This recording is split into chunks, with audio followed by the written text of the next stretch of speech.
Start strong, finish strong. Wolf is always scratching. Let's roll. Up at 3:45 a.m., cardio by 4:45 a.m., hitting the iron by 6:15 a.m., in my pickup truck by 7:15 a.m., heading to work, ready to get after it, ready to shoot. There's no substitute for hard work. I'm gonna make something out of myself, and it's gonna be so good, it's bad.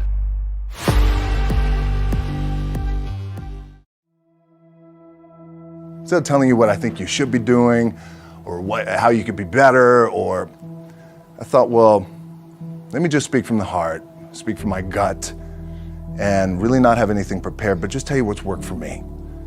And maybe some of the stuff that's worked for me might work for you now, currently, presently, as you guys have your goals and ambitions, but then further on down the line, as you guys continue to live your life. This idea and this notion that you could be anything you want, and you can accomplish anything you want, right? We hear that. You've heard that from the time you were little boys. You hear that now. You're already incredibly accomplished. You guys know that. The thing that has worked for me is to remember the hard times. So, and I'm sure you guys all have your processes. And again, I'm going to tell you what's worked for me. So before a big movie comes out, before, back in the days when I was wrestling with WWE, a WrestleMania match, anything big that would happen, I would always take a moment and I'd just remind myself, all right, I was evicted when I was 14. We were kicked off the island. We couldn't live in Hawaii. Had no place to live. A lot of shit happened then when I moved to Nashville. I was arrested multiple times by the time I was 16 years old. I would remember that, and it allows me then to be present in the moment and understand, holy, the stuff I have around me right now, this is the shit that I dreamed of when I was a kid. I am here. I played for University of Miami, played for great teams. Warren Sapp, Ray Lewis, they were my teammates. They were balling. Warren Sapp was playing tight end that time. I was starting defensive tackle. Yeah, they moved him over to D-line. And he looked at me, he's like, yo, dude, I'm gonna take your spot. And I said, you ain't taking my spot. He said, I'm gonna take your spot. I said, no, you ain't. We battled, and he took my spot. Now you can imagine how that with me, because there goes my opportunity. He went in, switched to defensive tackle, lit the world on fire. Well, what that did, it crushed me, it crushed my dreams. I had a piss poor senior year, zero production, no NFL, no combine invite, nothing. Finally went to the CFL, Calgary Stampeders, making $250 a week Canadian. Now I had to send that home to my wife at that time. Had no money. So I remember that. When I got cut from Canada, my dad in his pickup truck came down 4 o'clock in the morning, picked me up in Miami from Tampa. We lived in a little apartment in Tampa. He drove down in his little pickup truck to Miami to get me when I was cut from the CFL. And I thought, well, I leave home like you guys left home. I'm ready to tackle the world, to get after it, achieve my dreams and goals. Crushed by 22, 23 years old. Now I got to move back in with my mom and dad. I played on great teams though. Wait a second, this is not supposed to be my future. I'm supposed to be in the NFL right now. I'm supposed to be making a lot of coin and buying my parents, buying me, taking care of my wife, but it never happened. So I pulled out my wallet. I thought, well, let me see how much money I have. I opened it up. I had a 5, a 1, and change. Well, at least I rounded up to $7. But I thought, God, ain't this a bitch? I got $7 in my pocket. Where the f do I go now? What do I do? I can't go back to CFL. The point comes where you hear that voice, the big run's over. Like, you're done, right? So I heard that voice. So as Coach was saying, man, I hold on to that. I'm telling you, I keep my back is up against this mother. We laugh, we joke, we have a good time, but my back is still up against this mother. I do not forget it. What this also helps me do, and again, it works for me, is at some point, you gotta be tired of not being number one. You have to be, and you gotta play angry, and I play angry. Now, I'm cool and calm with my approach, and when I step out on my field, which is a set, or, you know, like, there's some, and you're always gonna have haters, and haters are like, well, God damn, man, how many movies are you gonna make, or how much shit are you gonna do? Like, you do a lot of shit. I say, yes, it's my ambition. Of course, why not? I could do it. Yeah, I love what I do. And not only that, but in what world do we not work every day?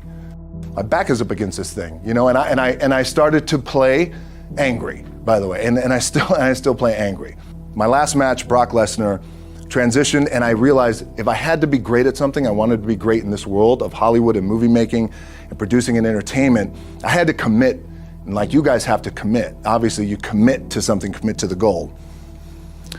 So I quietly retired. 2 years later, I thought, what did I do with my career? Because my movies were not doing well. I was written off. It was around 2006, 2007. I was like, I pulled a Jim Brown. I left when I was on top, like number one in the wrestling business, and I left. It was a ballsy, gutsy, some call it stupid move, but I had to commit and I had to follow what was in my gut.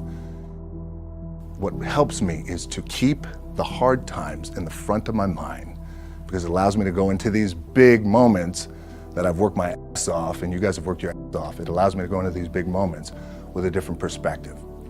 What it also does for me, and again, this is what works for me. Like, my back is up against this mother.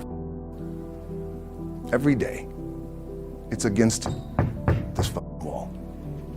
But it's up against this mother because it's what I believe in. And when my back is against this mother, then there's nowhere to go. But that way. That's it. Doesn't mean you don't smile. Doesn't mean you don't laugh and joke, right? You're happy. I'm a happy guy.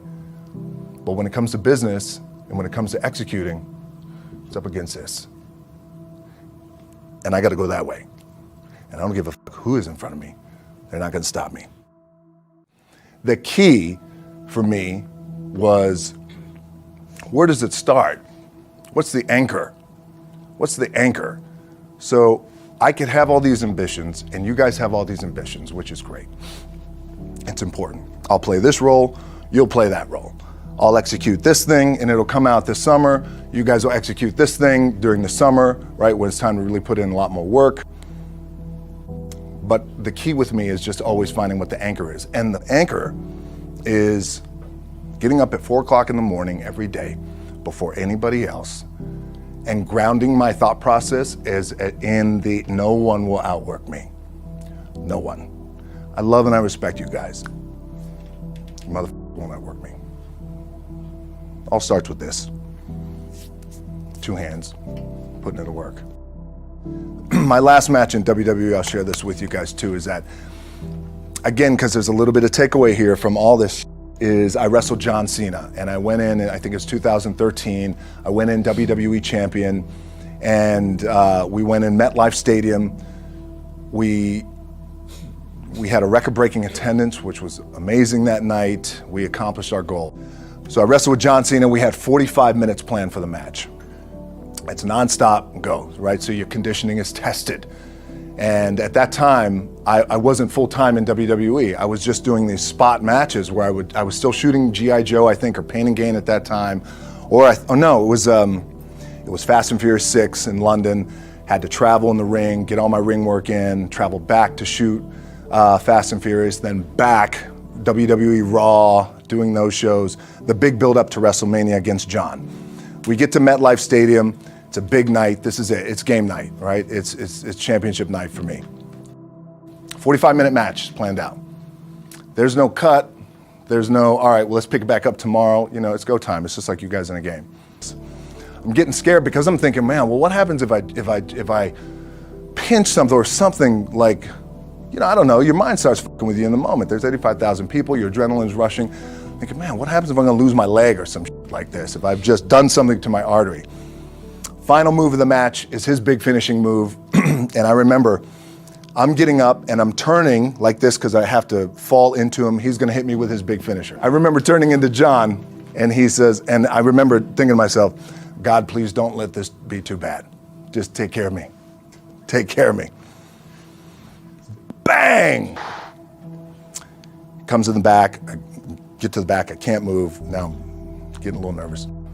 Get on a jet, rushed home to my doctor's down in Florida, and get an MRI, find out that I have completely torn my adductor, the top of my adductor and my top of my quad off my pelvis. What I was proud of was walk out on my own, but not only that, but in this moment where the odds are against you, people are watching, your team's depending on you, you either say, I'm done, or this whatever the is going on, it's temporary, and it may fuck me up at some point down the road. But I'm not gonna let this opportunity go by without giving it my all. As you guys know, there's nothing you can't accomplish. You're gonna go on, you're gonna become world champions. The key for me, what I think one of the keys is, remember where you came from, keep that in the front of your mind, and when shit goes bad and it goes sideways, a lot of shit does, you're getting booed out of the building, or you're coming through this injury, or people are writing you off, oh, you guys ain't make it, any of that, you gotta keep it in here. And it really has to, it should drive you, it should. It works for me, it should drive you. You got all the talent in the world, it's all here. Really the two things I wanna say are, you gotta be the hardest workers in the room, and don't f the opportunity up.